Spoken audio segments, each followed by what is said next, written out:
What's up everyone? There were a few of you who asked how to do a social media intro like this coming across the screen and maybe like this coming across the screen. So today I'm going to show you how to do that. Let's get into the computer and get started. First thing I'm going to do, I'm going to fire up a photo editor. I went ahead and chose PicMonkey. I was going to do icons 300 by 300, and then I had this bright idea. I thought I would do, I'll just do 3 icons and do a 900 by 300. This was a mistake. I'll show you later why, but for the example, here you go.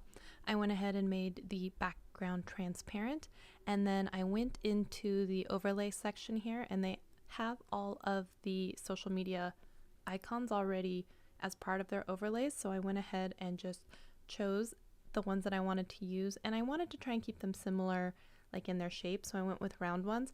And then I went ahead and just tried to space out so there were 3 separate icons, and then I was able to use the lineup grid lines so that they were even in height. Once I was happy with them, I went ahead and exported to PNG to maintain that checkerboard transparent background, and then I'm going to bring this item into a Keynote presentation. So go ahead and export this, and then we'll move on to the next step. Open up a new presentation, select a theme, any theme is fine, hit Command A, select everything, delete it all. Now go up to the document section, and we're going to put the slide size at 16 by 9, so that's fine, but we are going to change it to a fill of no fill. That way it's going to look black on screen, but when you export it later as a video, it will be transparent. And you'll find this option underneath the options for format. You want to make sure that you can see the entire slide on the screen. Usually it doesn't allow that when it's at like the 100% size or even 75. So make sure you go up and change it in the window to like a 50%, sometimes 25%, just so you can make sure you see everything that is on the screen. Alrighty, now it's time to go in and add the images that we just created. So we're going to go into the media section, add some photos, or from a file folder, wherever you have placed it. You can drag and drop it onto the Keynote presentation. You can go into the file folder and select it and bring it in, and that's exactly what I did here. Once you have an item, you can actually just right click it and hit duplicate. I did that 3 times because there are 3 icons, and then I decided I was going to try and line them up on the side. Again, this is why I would not do it this way, because this then ended up being an entire mess where it would have just been a lot easier had I had 3 separate icons. I don't want to spend a whole bunch of time showing you how much I messed this up over and over again. Basically, just make sure your icons are lined up. Then you can grab all 3 of them together and hit group. That way you can move them together and maintain space. Look out for the little icons and that are showing up on screen, because when you hit a certain amount of distance in between icons and you want them all to match, you will see little line icons kind of giving you that visual indicator that you have nailed it. In the end, I ended up making this way more complicated than it needed to be, because then I had to go in and crop each image so it was just a single icon. Ergo, just download single icons. Once I had my last 3 icons that were finally in the correct place, then I decided to group them together so I could move them as one unit. And then I was trying to think of, if this is as big as my video is, how large do I want those icons to be? So I just tried to size them so that they were kind of on that lower half, and then they could slide in from the side.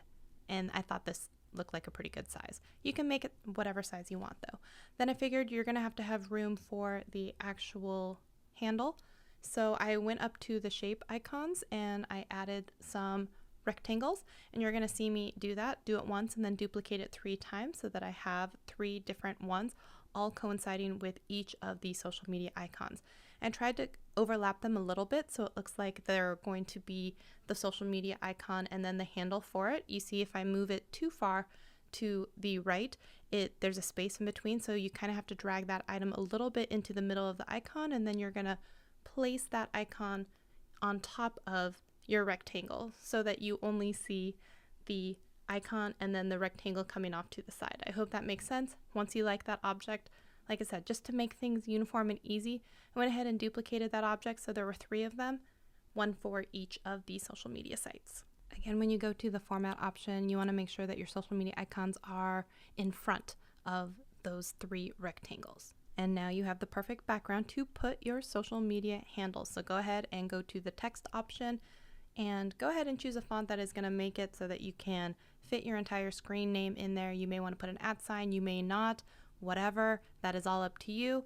And Once you have your text, if you have a certain font that you want to use, go ahead, do that. I like to try and line up my font in the middle of the white box.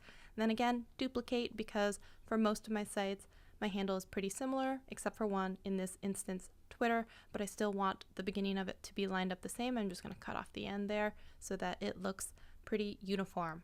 Now, if you think about it, we actually have 3 different groups going on. We've got social media handles, we've got the rectangles, and we've got the icons. So I'm going to select everything that's on the screen. I'm going to group it all together so that it all moves in together.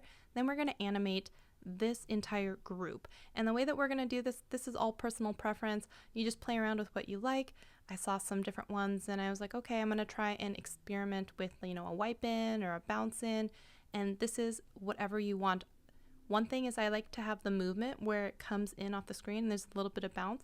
If that is going to happen, you may need to extend your rectangles here at the end to make sure that your name doesn't get cut off and you don't go so far into it that the end of the rectangle shows. So you can see here as I'm playing around on screen, I want just till the edge of my text, but I don't want it to go too much farther, and I certainly don't want it to go so far that you see black or whatever it is after the end of my rectangle. I hope that makes sense. I'm just saying this is something to keep in mind.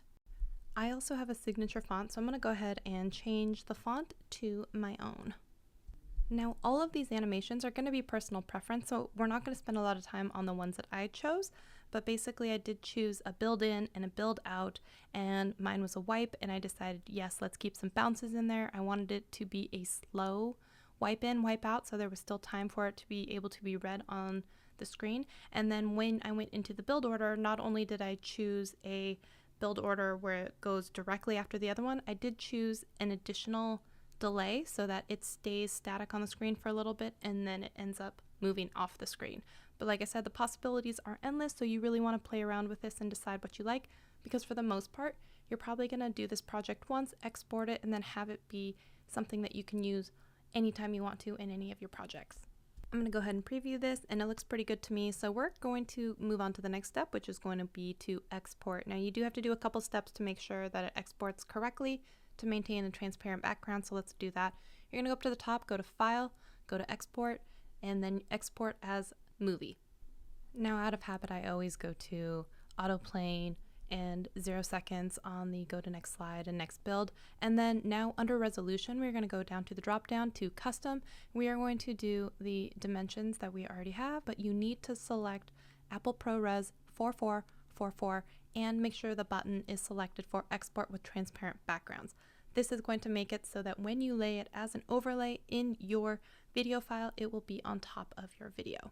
Name it, save it, export it. Here we go, on to the next step. Now, just for good measure, I wanted to go ahead and change the size of this slide, and we're going to rotate it basically so that it's going to be a super tall one. It's going to be the 1920 by 1080. You do that by changing your slide size. And the reason we're doing this is for any vertical video. So if you wanted to do this on IGTV or whatever, you can also do this. So you've already made this animation, you might as well go ahead and use it.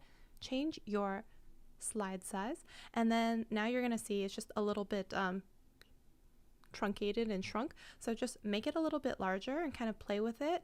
Decide where you're going to place it on the screen. Make sure you may have to go up to the top in the zoom again. Make sure that you can see the entire screen. So you may need to drop it down to 50% or so you can actually see what is going on. Keep in mind that when this is happening, it's going to be covering whatever is going to be happening on the screen. So you may want to put it on like the lower third, just something so it's not going to cover your face in case you're still talking. Same deal, once you're happy with it, name it, save it, export it. You already know how, it's all the same stuff. Make sure it's the Apple ProRes 4444. Make sure your dimensions are correct, and you're going to be good to go.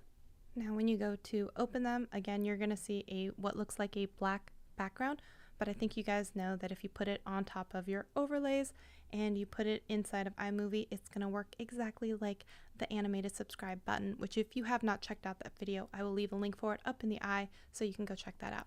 So it's going to look something like this. Now you have an animated social media graphic for both horizontal and vertical video.